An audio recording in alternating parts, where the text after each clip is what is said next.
Fala, meus amigos, tudo bem com vocês? Sejam muito bem-vindos a este canal. No vídeo de hoje eu gostaria de dar continuidade na série que nós iniciamos na semana passada sobre Cristo Jesus. Na semana passada a gente falou sobre ele ser Filho de Deus e nós estamos aqui seguindo uma sequência falando a respeito de quem a Bíblia diz que Jesus Cristo é.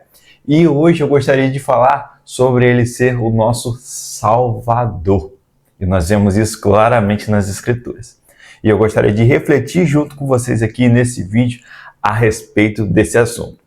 E para nós refletirmos, eu gostaria de ler com vocês o texto que se encontra lá em Lucas capítulo 2, versículo 11. Essa é apenas uma passagem, mas existem diversas outras que nós vemos claramente e expressa com as palavras da Bíblia que Jesus Cristo é o nosso Salvador. E em Lucas 2, verso 11, diz o seguinte: Hoje, na cidade de Davi, nasceu o Salvador, que é Cristo. E a gente aprendeu sobre isso na semana passada. Cristo, o Senhor.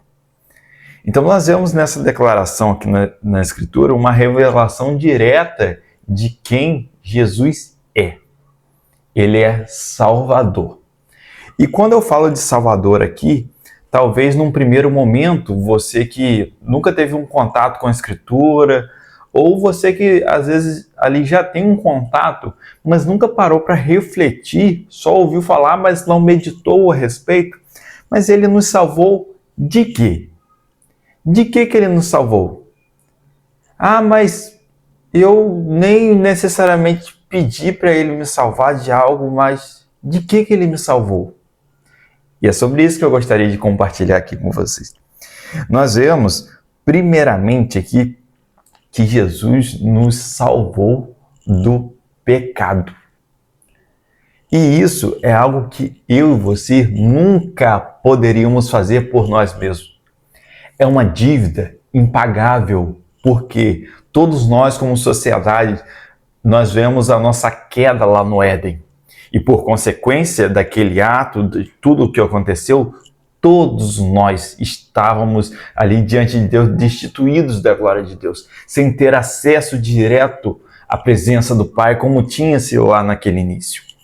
E por consequência, a gente não conseguiria viver da forma da qual nós fomos criados para ser, que é para glorificar a Deus através das nossas vidas e ter relacionamento com Ele diariamente e constantemente.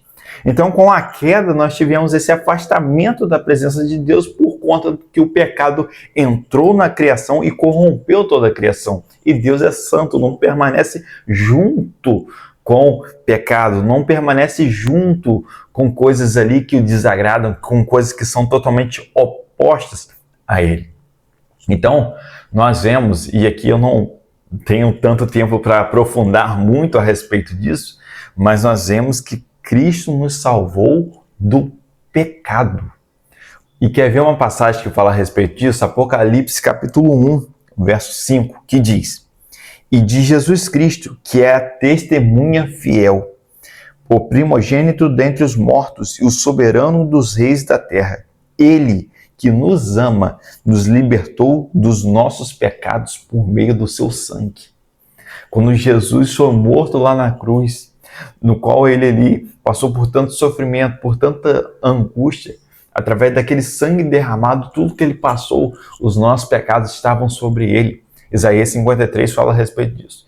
E através do seu sacrifício perfeito, de uma vez por todas, nós, pela graça de Deus, através desse sacrifício de Jesus Cristo, fomos libertos. Todos nós que cremos em Jesus, todos nós que cremos em Jesus e confessamos com a nossa boca, nós somos libertos dos nossos pecados. Então, é uma dívida, nós vemos claramente que nós jamais poderíamos um dia conseguir ali, de fato, resolver esse problema. Uma dívida que jamais nós conseguiríamos, de fato, sanar, pagar. Mas Ele, pela sua graça, Ele, sabendo de tudo o que aconteceria, pela sua plena ali sabedoria, plena ali consciência, um Deus onisciente que sabe de todas as coisas, ele decidiu enviar Jesus, que nos libertou e nos salvou dos nossos pecados. Mas de que Jesus nos salvou? Jesus nos salvou da morte, do medo da morte. Olha só que diz Hebreus, capítulo 2, verso 14 e 15, que diz: portanto, visto que os filhos são pessoas de carne e sangue, ele também participou dessa condição humana. Está falando a respeito de Jesus, para que, por sua morte, derrotasse aquele que tem o poder da morte, isto é, o diabo, e libertasse aqueles que durante toda a vida estiveram escravizados pelo medo da morte. Nós sabemos que a consequência do pecado, o salário do pecado, que nós falamos aqui a respeito primeiramente do pecado, é a morte. E nós vemos que isso foi algo que aconteceu quando o pecado entrou no mundo e deturpou e ali de certa forma, corrompeu toda a criação. Então nós vemos que essa consequência é algo que nos trouxe medo por muitos e muitos anos, porque nós estávamos fadados a uma condenação eterna. Nós estávamos fadados, por conta da nossa natureza pecaminosa, a uma condenação eterna. Então, por isso, um medo da morte, um medo de morrer, porque nós viveríamos por toda a eternidade longe da presença de Deus. Nós viveríamos uma eternidade longe daquele no qual nós somos criados para estar perto, no qual nós somos criados para ser dependentes. Imagina a gravidade disso. Você foi criado para estar com Deus, para glorificar a Ele, para viver eternamente, ter um relacionamento com Ele. E agora você, por conta da natureza pecaminosa, você está condenado eternamente a viver longe dEle. O inferno é a respeito disso, por mais que tenha, nós vemos lá, lago de fogo e enxofre, nós vemos tantas coisas ruins que terão, entretanto, o pior é porque Jesus não está lá, Deus não está lá. E só Ele nos dá satisfação verdadeira. Então, a morte é um problema no qual essa legalidade foi entregue a Satanás quando Adão e Eva, nós vemos lá naquele início, ocorreu tudo aquilo e teve aquela ação inicial que corroborou em tudo que nós vemos ao longo da história. Então, a chave da morte foi entregue a Satanás e isso foi um problema para nós, que a morte entrou na criação.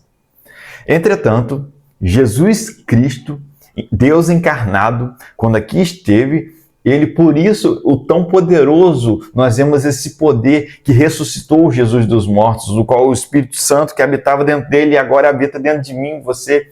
E nós vemos que esse poder grandioso de Jesus Cristo, Ele morreu, mas ao terceiro dia Ele ressuscitou. Os pecados nossos, de todo o mundo, estavam sobre Ele naquela cruz, e por conta disso, Ele desce no lago de fogo e enxofre, Ele desce ao inferno. Entretanto, Ele ressuscita de lá. Por quê? Porque Ele é aquele que é perfeito, é aquele do qual sobre Ele não tinha, Ele nunca pecou, mas Ele se fez pecado por nós. E Deus o ressuscitou dentre os mortos. Ou seja, o que nós vemos e aprendemos com isso? Que agora a morte não tem mais domínio sobre a humanidade por conta daquilo que Jesus Cristo fez. Então, por isso que a Bíblia vai dizer que nós morremos com Cristo, e Paulo vai falar a respeito disso lá em Filipenses 3, sobre morrer com Cristo para que Ele possa de alguma forma alcançar a ressurreição dentre os mortos. Então nós vemos que nós, aqueles que creram em Cristo, nós fomos crucificados com Ele e também nós ressuscitamos com Ele. E agora a morte não tem mais poder sobre nós. Isso significa que nós vamos viver toda uma eternidade junto com Ele. Tudo isso pela graça de Deus. E mais do que Jesus Cristo nos liberta. Ele nos liberta também da ira de Deus. Mas talvez isso possa parecer um pouco contrário. Poxa, espera aí. Jesus me libertando de Deus? Mas é exatamente isso. Porque Deus, ao mesmo tempo que Ele é amor, Ele também é justiça. Nós vemos tantas impunidades, nós vemos tantas coisas acontecendo ao longo da história e às vezes a gente pensa, por não ver ali um julgamento, um juízo imediato, nós pensamos que aquelas pessoas ficam impunes. Às vezes nós temos a sensação de que Deus não está fazendo nada, está vendo todo mal acontecer e não está fazendo nada. Só que é muito pelo contrário, querido. Grave isso, é muito pelo contrário. Porque Deus é amor e é justiça. E nós vemos claramente através das Escrituras que já tem um juízo marcado no calendário de Deus, no qual esse dia chegará e que a ira de Deus naquele grandioso dia será derramada. E aqueles que são ímpios, aqueles que vivem, os ímpios são aqueles que vivem em desobediência à palavra de Deus, aqueles que vivem na contramão daquilo que Deus orienta, daquilo que Deus instrui, daquilo que é a vontade de Deus. Estes receberão a ira de Deus. Imagina aquele que criou todas as coisas, aquele que fez tudo que nós podemos ver e aquilo que não podemos ver. Esse Deus, naquele dia, trazendo juízo, trazendo ali, ele estando irado e trazendo sentença de juízo sobre os ímpios. E é algo importante que eu quero frisar aqui, que Deus não odeia o ser humano. Estamos falando de ímpios aqui, seres humanos que vivem em inimizade com Deus, mas Deus odeia a maldade. Então, é algo tipo assim, pelos ímpios escolherem permanecer ali em desobediência a Deus, Deus, em determinado momento da história, ele vai vir com seu juízo e ele vai derramar a sua ira. E essa ira, a intenção dele é atingir a maldade para findar de uma vez por todas com a maldade. E com tudo aquilo que o pecado fez, com toda a corrupção que o pecado fez em nosso corpo, em nosso coração e em toda a criação. Só que aqueles que escolhem permanecer na desobediência, infelizmente, serão atingidos por essa ira. O alvo de Deus é a maldade, é exterminar a maldade. Entretanto, se as pessoas permanecem agarrados a essa maldade, que é o alvo, infelizmente serão atingidos também. E eu não sei você, mas eu jamais quero ficar de frente ali, no qual eu serei um alvo de um Deus criador de tudo irado. Eu jamais gostaria de estar na pele, nem de estar neste lugar. Eu, pela graça de Deus, assim como você, creio eu, quer estar junto com os salvos, juntos com aquele no qual nós seremos ali arrebatados como igreja por Jesus Cristo. Porque nós vemos biblicamente que a palavra de Deus diz que é horrenda coisa é cair nas mãos de um Deus vivo. Irmãos, nós estamos falando de Deus. Nós estamos falando daquele que criou tudo. Exatamente tudo. Imagina isso. Então nós vemos aqui 3 coisas que eu pontuei. Jesus Cristo nos salva de quê? Nos salva do pecado. Por consequência disso, ele nos salva da morte, do domínio da morte, do medo da morte. E ele nos salva da ira vindoura de Deus. Esse grande dia no qual Deus virá e trará juízo a toda a terra. Amém? Se você gostou desse vídeo, dê um like, se inscreva nesse canal e compartilhe para o máximo de pessoas que você puder. Mas Felipe, e na prática, o que isso, tudo que você falou, me ajuda? Como que eu posso introduzir isso na minha vida ordinária? Muda tudo. Porque se nós somos libertos do pecado, agora nós podemos viver uma vida que glorifica a Deus, que é exatamente aquilo para qual nós somos criados. Modifica o quê? Poxa, se eu fui liberto do poder da morte, do medo da morte, agora eu não tenho que temer a morte. Eu tenho que viver igual Paulo. Para mim, morrer é lucro e viver é Cristo.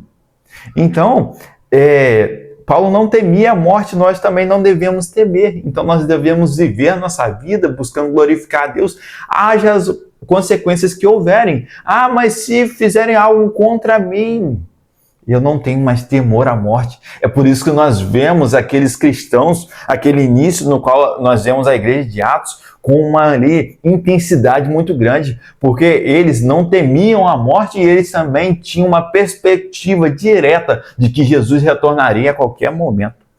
E terceiro também, a ira de Deus. Poxa, se Jesus me libertou e agora eu não vou mais sofrer essa ira de Deus que será derramada de juízo, poxa, eu tenho que andar agradecido, com o coração grato. Então nós vemos três coisas aqui. Isso nos permite a viver uma vida que glorifica a Deus, nos permite a sermos intensos e sermos ali e até as últimas consequências com ousadia por conta do nosso amor a Deus e ao Evangelho, e que nós também devemos andar sempre com um coração grato, porque Ele nos libertou, Ele nos salvou. Amém? Fiquem com Deus e até a próxima.